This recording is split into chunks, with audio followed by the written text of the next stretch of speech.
So it's that time of year again. Some call it fall, some call it autumn, but I call it spooky, scary Halloween month.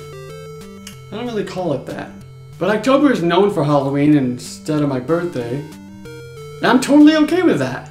So much so that I'm going to pick 3 of the scariest games I can find for the scariest systems there are. Pfft, could you imagine? Nah, I just picked 3 scary looking NES games. Robo Demons. Robo Demons is an action shooter game that came out in 1989. Right when you start up the game, you're greeted with this backstory. Kull, king of the netherworld of Hades, created a machine to transplant the souls of demons into the bodies of robots. Okay, that's it. I'm sold. Defeat death to enter Hades. Let's do it. Whoa, you're Gizmo Duck. And you're in space? Huh.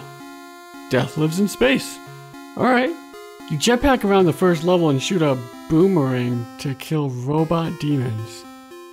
A boomerang to kill robot frickin' demons! Great choice! Avoid projectiles, shoot baddies, random smiley face. Alright, here's death and oh, he's dead. You then go through 7 levels of the game, a structure very similar to the Inferno described by Dante. I guess for an NES game, this game is kind of scary. I mean, you have your skulls and gravestones. But what really makes this game scary is how effing hard it is. I'm not ashamed to admit it. Okay, I'm a little ashamed. I couldn't get past the 2nd level. I got a little farther and farther, but this thing keeps shooting me. And this guy. And this stupid bat that shoots stuff. Razzle frazzle. The enemies are all erratic, and a lot of the time there's no way to avoid getting hit at least once. The thing I liked most about this game was the music. A really nice 8-bit styled scary tune to set the tone. Or at least I thought I did until I realized it was the only song in the game, and it resets and plays on a loop every time you die. And when you die, you start all the way back over to the start of the game in space. This actually isn't a good game. Okay, moving on. Swamp Thing is a side-scrolling platformer based on the animated series and movie of the same name. The game uses the same game engine from Bart Simpson vs. the Space Mutants, so you know it'll be great. The name Swamp Thing makes me laugh. It's like, hey Bill, what do we call the main guy in this thing? I don't know. Swamp Thing. Skulls, A+, Emmy winning. There's this cutie who says his formula is too small, and if he can capture the Swamp Thing for his secrets, he can rule the world. That's totally not vague at all. He calls upon some dude as a first of a series of UN men? Oh, this game makes a lot more sense now. Whoa, alright, easy Dr. Demo. So naturally you play as Swamp Thing and all you can do is jump and punch. And walk really slow. Well, you can tell by the way I use my walk. Swamp Thing. What are all these enemies? There's a robotic rat, robotic bees, robotic fish. There's something throwing swords. What's this, a can? Who's littering? And how is a tin can gonna hurt you, Swamp Thing? You're so big and scary on the cover, but oh no, a tin can.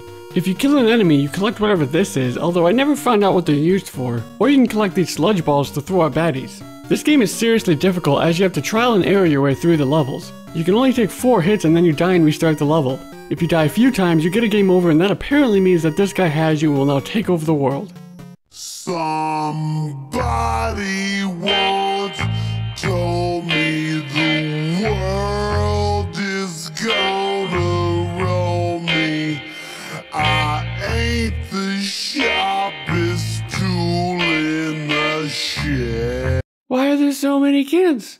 There's so many cans. Why are there so many cans? Well, those games sucked. Luckily I know someone who's an expert on NES games. I can't verify the validity of that statement, but whatever.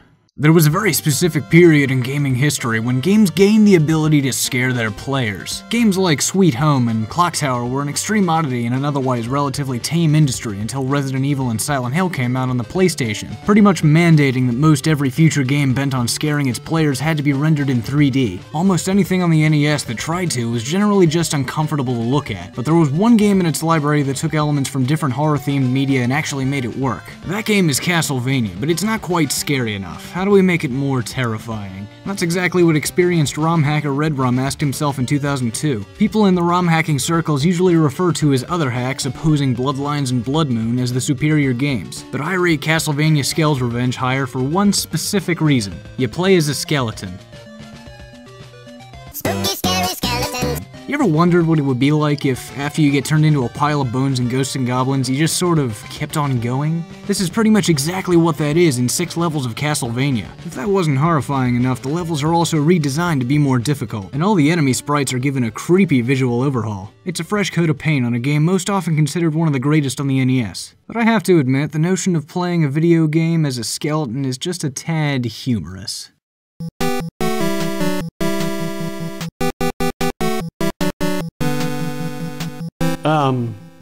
In terms of scary, this game isn't starting out too great. Upbeat music and purple zebra writing? Okay, it's a little scary.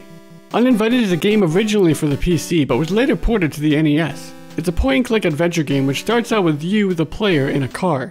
The last thing you remember is a shadowy figure in the road, and now your sister is gone, and the smell of gas is strong. You leave the car and an explosion erupts behind you as a car bursts into flames.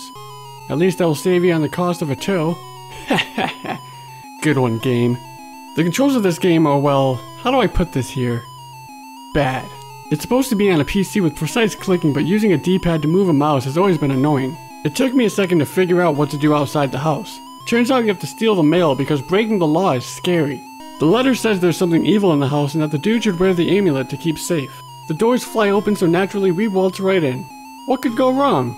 This foyer is a large and luxurious room. Still, it seems strangely oppressive. There's only 2 ways to go, so let's try this way. As you enter the hallway and try and enter a room, a woman appears dressed as Scarlett O'Hara. Is it you, Scarlett? Are you here to help me? Talking to the woman will cause her to say, "Thank you for coming back to me, my love.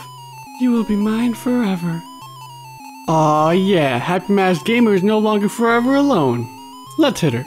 You've gotten the attention of the mysterious lady. She turns to face you, her face is devoid of any flesh. You are frozen as horror, she begins ripping you apart. She laughs hysterically as your body slumps to the ground. Good lord!